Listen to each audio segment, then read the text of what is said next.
Bienvenidos. Mi nombre es Fernanda Elorza y de la mano de mis compañeras Araceli Álvarez, Sara Coripet, Paula Iñiguez y Elizabeth Esteban les presentaremos sangre y hematopoiesis.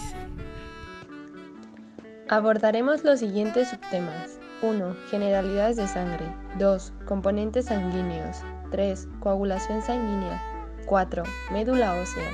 5. Hematopoiesis. 6. Factores de crecimiento hematopoyéticos. El primer tema será generalidades de la sangre, recordando que este es un tejido conjuntivo líquido que circula a través del sistema cardiovascular. El volumen total de la sangre en un adulto promedio es de alrededor de 6 litros, equivalente a 7 u 8% del peso corporal total. La acción de la bomba cardíaca es la que impulsa la sangre a través del sistema cardiovascular para que éste llegue a los tejidos corporales. Muchas de las funciones de la sangre son las siguientes. Transporta sustancias nutritivas y oxígeno hacia las células de forma directa o indirectamente. También transporta desechos y dióxido de carbono desde las células, al igual que distribuye hormonas y sustancias reguladoras a las células y o tejidos. Mantiene la homeostasis porque actúa como amortiguador y participa en la coagulación y la termorregulación. Por otro lado, también contribuye a transportar células y agentes humorales del sistema inmunitario, que así protege al organismo de los agentes patógenos, o sea, células cancerosas. La sangre se compone de células y un líquido con abundantes proteínas llamado plasma. Las células sanguíneas y sus derivados incluyen a los eritrocitos, o también llamados hematíes o glóbulos rojos, los leucocitos o glóbulos blancos y trombocitos o plaquetas.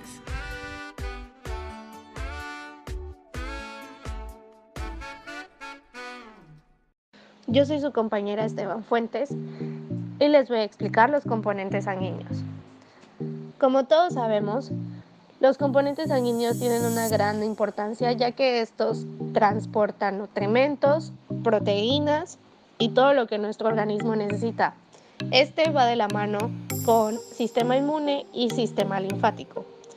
Su principal componente sanguíneo es el plasma porque consta de un 90% de agua, un 9% de proteína, aminoácidos y hormonas y un 1% de gases disueltos y nutrimentos.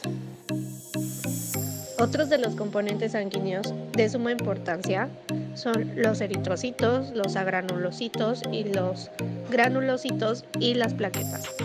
Los eritrocitos, también llamados glóbulos rojos o hematíes, son las células más numerosas de la sangre.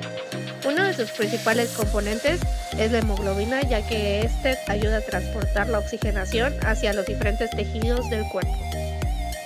También existen agranulocitos, que son linfocitos y monocitos, y granulocitos, que son neutrófilos y eosinófilos.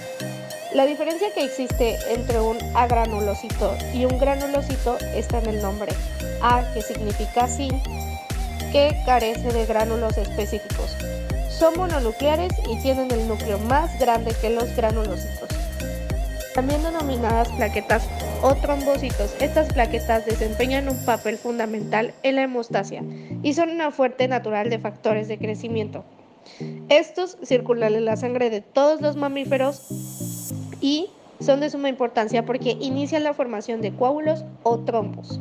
Son pequeños fragmentos citoplasmáticos irregulares y carentes de núcleo. Coagulación sanguínea se resume en 9 procedimientos. La primera recalca que ésta contribuye a la homeostasis, es decir, a la detención del sangrado, y normalmente está sometida a un control riguroso, de manera que solo ocurre en las regiones donde el endotelio ha sido dañado. Primeramente, el proceso de la homeostasis es básicamente un fenómeno donde participan las plaquetas como común denominador. Si el daño del recubrimiento endotelial del vaso sanguíneo es suficientemente grande para exponer la lámina densa y el tejido conectivo subendotelial, entonces las glucoproteínas quedan expuestas a la sangre circulante.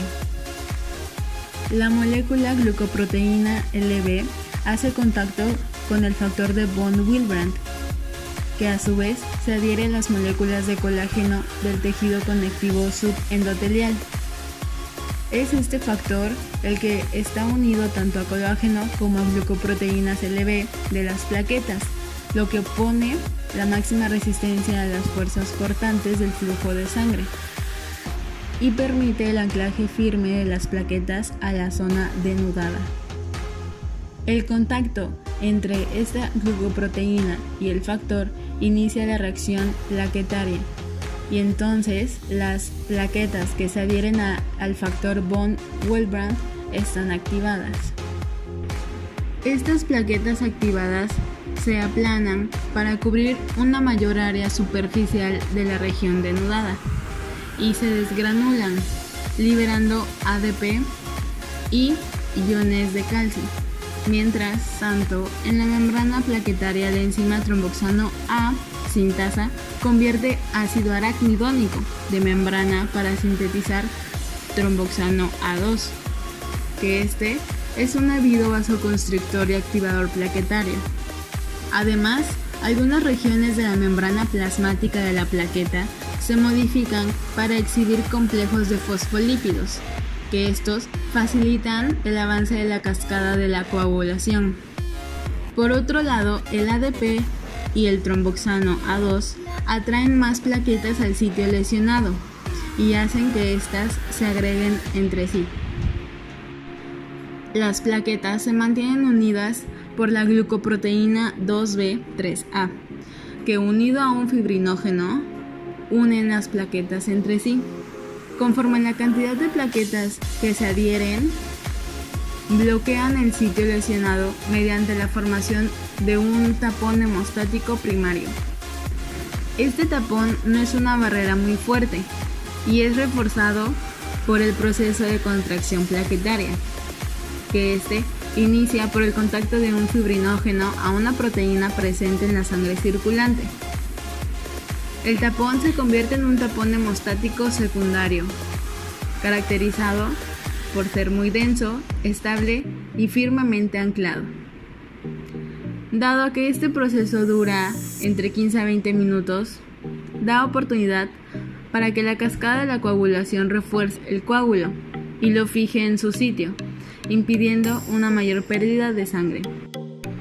En cuanto al tapón hemostático secundario, es muy grande para detener la pérdida de sangre, pero no debe seguir aumentando de tamaño. Para esto se libera óxido nítrico y prostaciclinas por las células endoteliales. Estas dos sustancias son las que inhiben la agregación plaquetaria. Además, las vías anticoagulantes inhiben la cascada de la coagulación, donde también se requieren complejos fosfolípidos de membranas plaquetarias activadas y iones de calcio, también llamados factor 4. La coagulación de la sangre ocurre por dos vías interrelacionadas.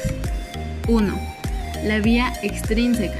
Se ejecuta en respuesta a la lesión de un vaso sanguíneo que afecta no solo al epitelio, sino también a la pared vascular. Esta se inicia a los pocos segundos del traumatismo, que así se libera tromboplastina tisular, también llamado factor 3. 2. La vía intrínseca. Esta se inicia al cabo de algunos minutos de haberse producido un traumatismo de las células endoteliales, mismas de los vasos sanguíneos, o cuando las plaquetas quedan expuestas al colágeno en la pared del vaso. Esta vía depende del factor de von Willebrand y del factor 8. 3. La vía común implica la conversión de protrombina en trombina y de fibrinógeno en fibrina, y forma el retículo de fibrina que se deposita dentro y alrededor del tapón plaquetario contraído. Una vez que se repara el vaso sanguíneo, ya no es necesario el coágulo y debe eliminarse. Esto sucede por el activador de plasminógeno tisular y el activador de plasminógeno tipo urosinasa, enzimas que se encuentran en las membranas celulares luminales del endotelio y en el plasma sanguíneo. Ambas activan el plasminógeno, un precursor enzimático sintetizado por los hepatocitos y liberado en el torrente sanguíneo, tras su conversión en la enzima activa plasmina.